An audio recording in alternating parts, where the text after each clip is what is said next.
Բարի լույս սիրելիներ, թող Տիրոջ սերն ու խաղաղությունն ամենքիդ պահապան լինի։ Այսօր մեր Սուրբ եկեղեցին տոնում է Մատթեոս, Մարկոս, Ղուկաս եւ Հովհաննես ավետարանիչների հիշատակությունը։ Այս 4 ավետարանիչները իրենց ամբողջ կյանքը նվիրեցին նախ Քրիստոսի կենարար խոսքը մարդկանց հասցնելու եւ երկրորդ գրի առան այն ամեն ինչ, որ Հիսուս քարոզել էր, խոսել էր, բոլոր հրաշքները, բժշկությունները, որպեսզի մարդիկ կարողանային նաեւ կենդանի հաղորդության մեջ լինել Հիսուս Քրիստոսի հետ։ Մատթեոս առաքյալը սկզբում մաքսավոր էր Կափառնայում քաղաքում, հետո Տերը նրան կանչեց, ասեց՝ «Արի իմ հետևից», եւ Մատթեոս ամեն ինչ թողեց, գնաց Հիսուսի հետևից, քարոզեց, հետագայում երբ Հիսուս համբարձվեց, նա գնաց քարոզելու Եթովպիայում, որտեղ էլ հեթանոսների կողմից նիզակի հարվածով նահատակվեց։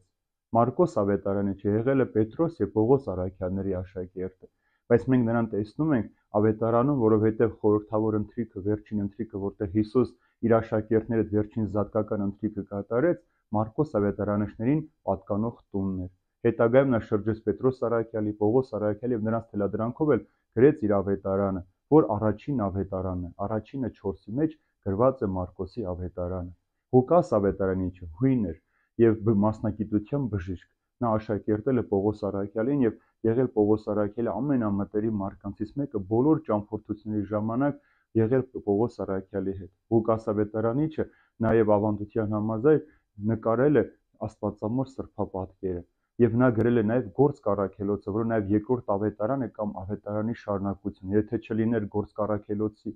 այս գեղեցիկ պատմությունները, մենք չէինք հասկանա, թե ինչպես քրիստոնեություն առաքյալների միջոցով տարածվեց ամբողջ աշխարհում։ Հետագայում նա էլ Պողոս առաքյալի նահատակության հետո գնում է քարոզության, որտեղ որ հեթանոսների կողմից նահատակվում է։ Հովհաննես առաքյալը կամ ինչպես մենք ասում ենք Սիրո առաքյալը ամենաերիտասարդն է Հիսուսի 12 առաքյալներից եւ իրավամբ վաստակեց Սիրո ավետարանիչ կամ Սիրո առաքյալ անունը, որովհետեւ իր ամբողջ կյանքի ընթացքում նա սեր քարոզեց եւ միակն է 12-ից, որ իր մահով է մահացել Պատմոս կղզում, այն էլ աքսորի ժամանակ, բայց իր ամբողջ կյանքի ընթացքում նա քարոզում էր, ասում էր սիրելիներ, սիրեցեք իրար, որովհետև սա է ճշմարտությունը։ Երբ որ հարցնում են, թե ինչու ես այդքան ասում, որ մենք պետք է սիրենք իրար, Հովհաննես ավետարանիչը պատասխանում էր ասելով, որովհետև եթե սիրենք, բոլորը կիմանան, որ մենք Տեր Հիսուս Քրիստոս աշակերտներն ենք, եւ եթե սիրենք, մնացած ամեն բան, ինչ որ կխոսենք, ավելորդ, որովհետև սերը ամեն հարցերի պատասխանը տալիս է։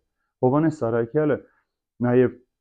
իր ամբողջ գործունեության ընթացքում Հիսուսի կողքին էր, երբ որ եկան Հիսուսին ձերբակալելու Գեթսեմանից մինչև Գողգոթայի ճանապարհ առաքյալները փախան, Հովհաննեսը միակն էր, որ մնաց, խաչի մոտ ինքն էր, որ Աստվածամոր հետ կանգնած էր, եւ Հիսուս իր մորը հանձնեց Հովհաննեսի խնամակալությանը։ Ահա այս գեղեցիկ օրինակներով, այս 4 ավետարանիչների կյանքի պատմությունով մենք տեսնում ենք, թե ինչքան կարևոր է, որ յուրաքանչյուր մարդ իր կյանքի մեջ ոչ միայն լսողը լինի, այլև կատարողը լինի Հիսուս Քրիստոսի։ Շատ մարդիկ կան, որ այս աշխարհում սիրում են լսել, բայց երբեք չեն գործում։ Շատ բան են լսում, շատ տեղեկություններ ունեն, ամեն ինչին ծանոթ են, կարդում են, բայց իրենց կյանքի մեջ այդ ամենը չի արտացոլվում, որովհետև միայն լսողներ են։ Իսկ Տերն ուզում է ոչ միայն լսողներ, այլև այդ ամենը գործադրողներ լինենք մեր կյանքում։ Հիմա ձեզ համար մի փոքրիկ հատված պիտի ընթերցեմ Եփեսացիների նամակից, որտեղ Պողոս առաքյալը ցույց է տալիս, թե ինչպես պետք է մարդը իր հավատքի մեջ աճի, ասում է, որպեսզի հասնի Հիսուսի տարիքին։ Տեսնենք ինչ ասում Պողոս առաքյալը Եփեսացիների նամակի 4-րդ գլխում։ Բայց մեզանից յուրաքանչյուրին տրված է շնորհ ըստ Քրիստոսի պարգևած չափի։ Դրա համար էլ ասում է. «Ելավ բարձունքը, գերիների բազմություն գերեվարեց եւ մարդկանց պարգևներ տվեց»։ Ելավն ինչ է, եթե ոչ այն, որ իջավ նախ երկրի ստորին կողմը։ Նա, որ իջավ, նույն ինքն է, որ բարձրացավ երկինքներից ավելի վեր, որպեսզի լցնի ամբողջ տիեզերքը։ Նա շնորհ տվեց ոմանց լինելու առաքյալներ, ոմանց մարգարեներ, ոմանց ավետարանիչներ, ոմանց հովիվներ եւ ուսուցիչներ, հաստատելու համար սուրբերին իրենց պաշտոնի կատարման մեջ ի շինություն Քրիստոսի մարմնի, ինչեւ որ մենք բոլորս հասնենք հավատի կատարյալ միությանն ու Աստծո որդու ճանաչմանը, կատարյալ մարդու աստիճանին, ունենալով ճիշտ Քրիստոսի հասակի չափը։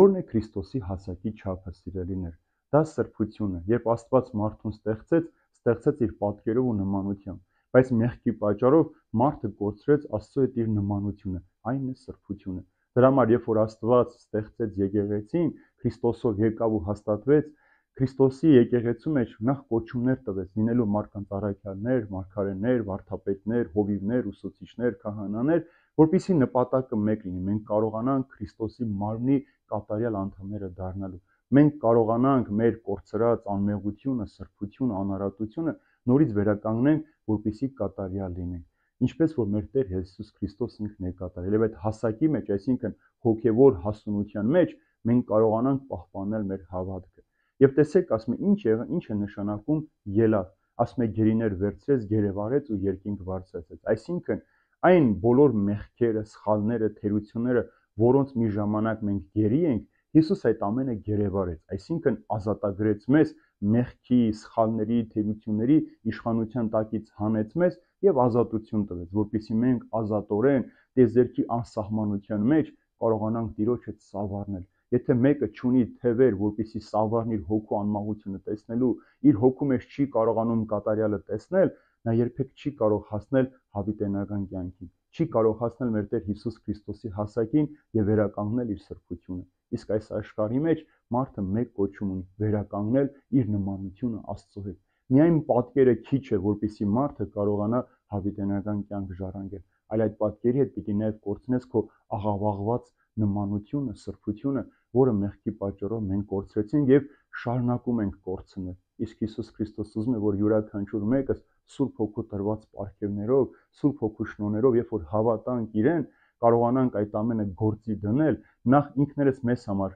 առաքյալ լինենք, մարգարե լինենք, հովիվ լինենք, ուսուցիչ լինենք, ինքներս մեզ դաստիարակելու, կրթելու, փոխելու, որպեսզի մենք կարողանանք հաստատվել Հիսուսի սրբության մեջ, որպեսզի Տեր Հիսուս գա եւ մեզ գտնի պատրաստ, ովքեր իրենց ամբողջ կյանքի ընթացքում չեն մոռացել իրենց հավիտենական կյանքի, իրենց սրբության եւ հավիտենական կյանքը ժառանգելու այդ ձգտման մասին։